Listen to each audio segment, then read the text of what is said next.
মালিক পক্ষ, শ্রমিক পক্ষ, এই পক্ষ সেই পক্ষ তারা রাস্তায় কেন চাঁদা নেবেন? তারা সরাসরি তাদের অফিসে তাদের ড্রাইভার থেকে টাকা নিয়ে নেক। সে রাস্তায় দাঁড়িয়ে কেন চাঁদা নিতে হবে? রাস্তায় দাঁড়িয়ে কেন একজনকে ৫০০ টাকা ১,০০০ টাকা নিতে হবে? এই গাড়িটা সিদ্ধান্ত দিয়ে দেয় যে বাগেরহাট মালিক সমিতিকে এই ৫০ টাকা দিবেন, গোপালগঞ্জ মালিক সমিতিকে দিবেন, শ্রমিকদের দিবেন, সেই টাকাটা ওই ফান্ডে জমা হয়, ওইখানে জমা হয়। এখন যেটা আমি তো এই প্রশ্নটাই করলাম যে গোপালগঞ্জ মালিক সমিতিকে কেন টাকাটা দিতে হবে? কেন দিবে? ওখানে তো তাদের এই টাকাগুলো কোথা থেকে আসবে? মনে করেন এটা মালিক সমিতি, মালিক সমিতির গাড়ি চলতেছে ওই রাস্তা দিয়ে, যে সংশ্লিষ্ট রাস্তা দিয়ে চলবে সেই এলাকায় এই টাকাটা তারা এটা উঠাবে, সেটা তাদের ফান্ড থাকবে। এটা তো এটাই তো প্রশ্নটা যে মালিক সমিতি তারা জনগণের টাকাটা নিচ্ছেন, জনগণের টাকা নিয়ে তারা কত নিচ্ছেন, কত ব্যবহার করতেছেন, এই এক্সট্রা বোঝাটাই তো জনগণের উপরে পড়তেছে। আপনি গোপালগঞ্জ সমিতিকে দিলেন, আপনি অমুক সমিতিকে দিলেন, তমুক সমিতিকে দিলেন, দিন শেষে পাবলিকের পকেটে তার মধ্যে উনি ওই ইনিয়ে বিনিয়ে কথাটা ৭-৮ বার বলছে। ওনার মুদ্রা দোষ আছে এটা নিয়ে, ইনিয়ে বিনিয়ে। আরে ভাই, আপনি বক্তব্যটা স্পষ্ট শোনেন, সে বক্তব্যটা কি বলছে, ইনিয়ে বিনিয়ে কিসের? বক্তব্যটা যা বলছে সেটাই আমি বলেছি। আমি তার বরঞ্চ একটু বাকি আমার বলতে মনে ছিল না, সেটা আবার এক ভাই বলেছে যে এটা যে যারা মালিক পক্ষ টাকাটা নেয় সেটা দেখবে। আপনি সামগ্রিক সারা বাংলাদেশে চাঁদাবাজির কথা বললে সেটা ভিন্ন জিনিস, কিন্তু উনি যে কথাটা বলছে সেখানে কোনো ইনিয়ে বিনিয়ে কথার কোনো প্রশ্ন নাই। এটা উনি স্পষ্টভাবে বলছে যে মালিক পক্ষ শ্রমিক এই দুইটা কল্যাণ তারা টাকা নিচ্ছে, তাদের টাকা তারা নিচ্ছে, তারা কি করবে না করবে। আর আপনার বলে যে গোপালগঞ্জ নিচ্ছে, আর এক জায়গায় নিচ্ছে, সেখানে সমিতি আছে ওইটার উপর দিয়ে যায়, তাদের এটা হক আছে। মনে করেন বাগেরহাট যাচ্ছে দোলা গাড়ি, আর বাগেরহাটের যে মালিক সমিতি তারা সেখান থেকে বলা আছে তোমার গাড়ি গেলে তোমাকে ৫০ টাকা দিবে বা ২০ টাকা দিবে, এটা তোমার অমুক জায়গায় দিয়ে যাবে। সেইটা তাদের সিদ্ধান্ত, তাদের সমঝোতা। আমি তো আপনাকে বলেছি যে টাকাটা ঢাকা থেকে অথবা যেখান থেকে সারে সেইখান থেকে দিয়ে দেয় যে এই জায়গায় এই টাকাটা দিতে হবে তোমাদের। এখন যদি সেইটা তাদের মালিক পক্ষের বা শ্রমিক কল্যাণের হয়, সেটা আরেকজনে কি হস্তক্ষেপ করতে পারে? তারপরে উনি বলেছেন যে সেইটাও দেখতে হবে, আর যেটা দলীয় জোর করে নেয় সেটা উনি কোনো ছাড় দিবে না, সেটা বলেছে। এখন মনির ভাই, রাস্তায় যখন একটা গাড়ি চলে, যে দর্শক বলেছেন যে সিঙ্গাপুরে এরকমটা হয়, সরকার টোল নিচ্ছে। রাস্তায় যখন একটা গাড়ি চলতেছে সরকারি টোল দিচ্ছেন, আপনি যখন ঢাকা শহরে এন্ট্রি নিবেন সেখানে আপনাকে সরকারি টোল দিতে হচ্ছে, বা বিভিন্ন জায়গায় সরকারকেও টোল দিতে হচ্ছে। তাহলে মালিক পক্ষ, শ্রমিক পক্ষ, এই পক্ষ সেই পক্ষ তারা রাস্তায় কেন চাঁদা নেবেন? তারা সরাসরি তাদের অফিসে তাদের ড্রাইভার থেকে টাকা নিয়ে নেক। সে রাস্তায় দাঁড়িয়ে কেন চাঁদা নিতে হবে? রাস্তায় দাঁড়িয়ে কেন একজনকে ৫০০ টাকা ১,০০০ টাকা নিতে হবে? টোল না তো, এটা হচ্ছে যে আমি বলছি যে আপনার এই গাড়িটা ঢাকা তো সরকারি ভাবে নেওয়া হচ্ছে। তো এখন আপনি যদি পদ্মা সেতু পার হতে যান, আপনাকে একটা টোল দিতে হবে আপনার গাড়ির জন্য। পদ্মা সেতু পার হওয়ার জন্য আপনি সরকারকে একটা টোল দিলেন। তারপর ১০০ গজ যাওয়ার পরে আপনার শ্রমিক ইউনিয়নকে একটা আপনি যেটা সমঝোতার ভিত্তিতে টাকা দিলেন। তারপরে যাওয়ার পরে আবার দেখা গেল মালিক পক্ষকে দিলেন। তারপরে দেখা গেল আরেক পক্ষকে দিলেন। তো এতগুলো চাঁদা যেটা নেওয়া হচ্ছে, এটা বন্ধ করার কি আসলে কোনো ব্যবস্থা নেই? মালিক পক্ষ যদি নিতে চায়, শ্রমিক পক্ষ নিতে চায়, বা অমুক পক্ষ নিতে চায়, তমুক পক্ষ নিতে চায়, তারা রাস্তায় দাঁড়িয়ে গাড়ি থেকে কেন নিতে হবে? প্রশ্নটা তো সেখানে।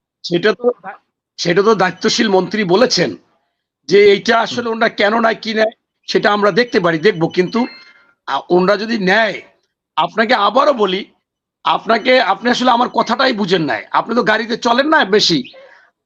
আমি মনে করেন সপ্তাহে ২ বারও বাড়ি যাওয়া লাগে, আজকে প্রোগ্রাম কালকে মিটিং। আপনার হচ্ছে যে এই গাড়িটা সিদ্ধান্ত দিয়ে দেয় যে বাগেরহাট মালিক সমিতিকে এই ৫০ টাকা দিবেন, গোপালগঞ্জ মালিক সমিতিকে দিবেন, শ্রমিকদের দিবেন, সেই টাকাটা ওই ফান্ডে জমা হয়, ওইখানে জমা হয়। এখন যেটা আমি তো এই প্রশ্নটাই করলাম যে গোপালগঞ্জ মালিক সমিতিকে কেন টাকাটা দিতে হবে? কেন দিবে? ওখানে তো তাদের এই টাকাগুলো কোথা থেকে আসবে? মনে করেন এটা মালিক সমিতির গাড়ি চলতেছে ওই রাস্তা দিয়ে, যে সংশ্লিষ্ট রাস্তা দিয়ে চলবে সেই এলাকায় এই টাকাটা তারা এটা উঠাবে, সেটা তাদের ফান্ড থাকবে। এটাই তো প্রশ্নটা যে মালিক সমিতি তারা জনগণের টাকাটা নিচ্ছেন, জনগণের টাকা নিয়ে তারা কত নিচ্ছেন, কত ব্যবহার করতেছেন, এই এক্সট্রা বোঝাটাই তো জনগণের উপরে পড়তেছে। আপনি গোপালগঞ্জ সমিতিকে দিলেন, আপনি অমুক সমিতিকে দিলেন, তমুক সমিতিকে দিলেন, দিন শেষে পাবলিকের পকেটে সবগুলোই মালিক সমিতি, সবগুলোই শ্রমিক সমিতি, সবগুলোই মালিক সমিতি, সবগুলোই শ্রমিক সমিতি। এটা বিষয়টা হচ্ছে যে আপনাকে আবারও বলি, আপনি একটা দোকান দেন ঢাকায়, আপনি ঢাকায় একটা জায়গায় সমিতি করছেন, সেইখানে দিবেন। কিন্তু যখন একটা গাড়ি চলে, কোন কোন রোডে চলে, সেই আন্ত লাইনটায় একটা ভাগ ভাগ করে মালিকরা এই সিদ্ধান্ত নিয়েছে যে এইটা এই ফান্ডে হবে, এই লোকজন এইখানে ক্ষতিগ্রস্ত হইলে সেখানে তাদের কেটে দেওয়া হবে। এইখানে এখন ওনাদের সিদ্ধান্ত, ওনাদের পলিসি, সেইটা সরকার যদি হাত দেওয়া লাগে মনে করে করবে। কিন্তু এই এই পলিসিটাই তো চেঞ্জ করার কথা বলা হচ্ছে, যে এই পলিসিটাই তো চেঞ্জ করার কথা বলা হচ্ছে, যে সরকার হস্তক্ষেপ করে এই পলিসিটা চেঞ্জ করুক, যে মালিক সমিতি যদি টাকার প্রয়োজন হয়, মালিক সমিতি তারা তাদের যে গাড়ি থেকে বেনিফিট আসতেছে, মুনাফা আসতেছে, সেখান থেকে নিক, কেন পাবলিকের পকেট থেকে? সেখান থেকেই তো নেয়, এটা তো আর কারো কাছে নেয় না, জনগণের কাছে তো নিচ্ছে না। আপনি কেন, আপনি টাকা বেশি ভাড়া নেয় কিনা সেটা ভিন্ন জিনিস। আমার কথা হচ্ছে যে মালিক পক্ষ গাড়ি যেটা পিরিজপুর থেকে আসবে, পিরিজপুর থেকে টাকা দিয়ে দেয় যে বাগেরহাটে এটা দিবা, গোপালগঞ্জে এটা দেবা, এরপর ফরিদপুরে এটা দেবা। আবার ঢাকা থেকে যেটা যায় সেটাও বলে দেয় যে এইখানে এইখানে এইখানে দিবা। আবার যেটা বরিশাল লাইনে যায় বরিশালও দেয়। এখন আপনি সেটা মালিক পক্ষই দিচ্ছে, গাড়ির টাকাই তো পাচ্ছেন আপনি। কিন্তু মালিক পক্ষ সেই টাকাটা কোথা থেকে দিতেছে? মালিক পক্ষ টাকাটা কোথা থেকে দিতেছে সেটা ভাড়া কাইটে গাড়িতে যে খরচ, একটা তেল খরচ কয় টাকা, কোন কোন জায়গায় তাদের এই মালিক পক্ষের সমিতি চাঁদা দিতে হবে, কোন জায়গায় শ্রমিকদের দিতে হবে, তারাই তো দিয়ে দেয়, একটা কাউন্টার থেকে দিয়ে দেয় ভাই। না, কাউন্টার থেকে তো দিয়ে দিচ্ছে, কিন্তু এই টাকাটা পাবলিকের পকেট থেকে যাচ্ছে কিনা এখন আপনি সেটার বিচার করতে, আপনি একটা উদাহরণ দিই, আপনি গোপালগঞ্জ থেকে আপনি একটা পণ্য নিলেন, সেই পণ্যটা গোপালগঞ্জে বিক্রি হচ্ছে 10 টাকায়, সেটা ঢাকায় আসতে আসতে তাকে চাঁদাই দিতে হচ্ছে 100 টাকা, তাহলে আপনার পর্যন্ত, ঢাকাবাসী পর্যন্ত আসতে সেটার দামটা কত বেড়ে যাচ্ছে? আপনি এখন পণ্যতে যাচ্ছেন, এত সময় ছিলেন গাড়িতে, সেটা আবার ভিন্ন জিনিস। সেটা হলে পুলিশ পণ্যের জন্যই যাচ্ছে, গাড়িটা তো শুধু খালি গাড়ি নিয়ে যাবে না। আপনাকে ফার্স্টের বার বলছি ভাই, এটা যদি ঘুরান আজকে রাত্র হয়ে যাবে। আমি বলছি আমার আপন ভাইপোকে দিছি, সে পণ্য নিয়ে আসে ঢাকায়, জায়গায় জায়গায় তাকে চাঁদা নিচ্ছে। কারা নিচ্ছে? পুলিশ নিচ্ছে, ডাইরেক্ট পুলিশ নিচ্ছে। যদি পুলিশ না পারে সেখানে এক মাস্তানকে নিয়ে সাথে নিয়ে টাকা নেয়, মাস্তান নিয়ে দিল, মাস্তানকে 10 টাকা দিয়ে দিল। আর গাড়ির ব্যাপারটা ভিন্ন, গাড়িতে পুলিশ হস্তক্ষেপ করতে পারে না, গাড়ির লাইনের গাড়িতে পুলিশ হস্তক্ষেপ করতে পারে না, এমনকি কোন লোকাল মাস্তানও হস্তক্ষেপ করতে পারবে না। মালিক যদি মনে করে কোনো পাওয়ারফুল লোকেরা টাকা দিবে বা কি, সেটা দেখা যাইতে পারে খতিয়ে, যে সেটা ওইটা না কইরা মানুষের কমানো যায় কিনা। আপনি কিন্তু দুইটা সেক্টর ভিন্ন, একটা হচ্ছে যাত্রীবাহী গাড়ি, আর একটা হচ্ছে মাল পরিবহনের গাড়ি। তার মধ্যে আবার যে বড় বড় কুরিয়ার সার্ভিস গুলো আছে, তাদের কিন্তু জায়গায় জায়গায় চাঁদা দিতে হচ্ছে না। তারা মাসিক দেয় কিনা, মাসিক দেয় কিনা তাও হতে পারে, পুলিশ টুলিশরা মাসিক দেয়, হতে পারে। এই সেক্টরটাই পুরোটাই এটা একটা জঞ্জাল, এখানে হাত দেওয়ার দরকার আছে সরকার। সরকারের এখানে হাত দেওয়া উচিত। কেন জায়গায় জায়গায় মালিক সমিতি, ওই সমিতি, সেই সমিতিকে টাকা দিতে হচ্ছে, কেন তারা চাঁদা নিচ্ছে, কেন পাবলিকের উপর এক্সট্রা এই চার্জটা চাপিয়ে দেওয়া হচ্ছে, সেটা সমঝোতার ভিত্তিতে টাকা দিচ্ছেন, এটা বলে যদি আপনি পাবলিকের পকেট কাটেন, সেটার জন্য তো পাবলিক সরকারকে বসায় নাই। আচ্ছা, আমি আপনাকে একটু বলি, আমার বাস্তব জীবনে আমি যা দেখে এসেছি সেইগুলো যদি বলেন, তাহলে বাংলাদেশের চাঁদা এবং দুর্নীতি সবচাইতে বেশি পরিবহন সেক্টর বা সড়কে।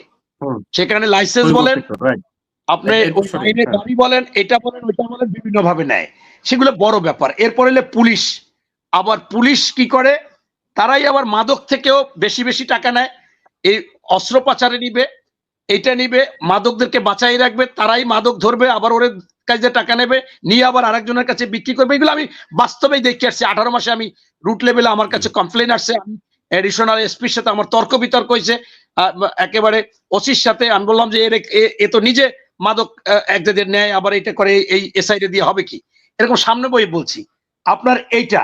এরপর মনে করেন চিকিৎসা খাতে লুটপাট, এটা এখানে। এরপর বাজার নিয়ন্ত্রণ করতে পারতেছে না। আজকেও দেখলাম পেঁয়াজের একজনের ম্যাজিস্ট্রেট গেছে, তারে কাগজ দেখাইতে পারতেছে না, বলছে আপনি কিনছেন কি, আমার ছেলের কাছে এইটা সেইটা। এরপর কয় বিক্রি করছেন, সেইটার কয় কার্বন কপি রাখি নাই, কয় টাকা বিক্রি করছি। কার্বন কপি রাখবেন, ওনার কার্বন কপি আছে, এখন দেখাইতে পারতেছেন। আজকে একটু আগে টিভিতে দেখলাম। এখন আপনি এই বাজার দরে তো এই সিন্ডিকেট বলেন, এই চাঁদা বলেন, এই ইচ্ছা মতো দর করেন, এগুলো করতেছে, এটা তো আপনি কিছু করার। এরপর প্রশাসনের সবচেয়ে যে বিষয়টা হয়, নিয়োগ বদলি, হ্যাঁ, এই দুইটা বেশি বেশি তারা করে। এরপর মনে করেন টেন্ডার, সকল টেন্ডার নিজেরা করে। আমি এইবার টিওনো অফিসে জিজ্ঞাসা করলাম যে আপনারা সিসি ক্যামেরা দিবেন, এইটা কি টেন্ডার? কয় টেন্ডার হচ্ছে না, আমরা দিয়ে দিছি 2 জায়গায়, শরণখোলা মোরেলগঞ্জ। মানে আমি শুই না কি কই, একটা কোটেশন তো নিবে কমপক্ষে। এগুলো দিয়ে তারা করে ফেলায়। অনেক পুল, ছোট ছোট রাস্তাগুলো করে ফেলাচ্ছে, অর্ধেক টাকা করতেছে না, টাকা উড়েই নিচ্ছে, হাতে হাতেও টাকা দিচ্ছে। এই যে দুর্নীতি একটা হয়ে গেছে। এরপর হচ্ছে যে আপনার শিক্ষা ক্ষেত্র, এটা আছে। শিক্ষা ক্ষেত্র মনে করেন যার মতো যে করতেছে আপনি। এরপর সবচেয়ে বড় দুর্নীতি চলতেছে ফুটপাতে। আপনি যেহেতু বলছেন আমি সেই জন্য বলতেছি। এরপর মনে করেন বিচার বিভাগ, আপনি টাকা দিবেন, আপনার বিচার কোনো ধারে কাছেও যাবে না, ধারে কাছেও যাবে না। আপনি লিগাল, আপনার জমি পাবেন, সব পাবেন, আপনি জমি পান নাই। আপনি রায় পাবেন, বেকসুর খালাস পান নাই, অথবা সাজা পাবেন, আপনি বাদী পান নাই। যেখানে যে টাকা দিতে পারবে সেটা হচ্ছে। এটা আমি দেখতেছি, প্র্যাকটিক্যাল দেখতেছি। শেষ পর্যায়ে আছে সমঝোতার ভিত্তিতে, সমঝোতার ভিতরে দিলে তো এটা কোনো সমস্যা না, সমঝোতার মাধ্যমে নেন, রায় নেন। এখন আমি আপনাদের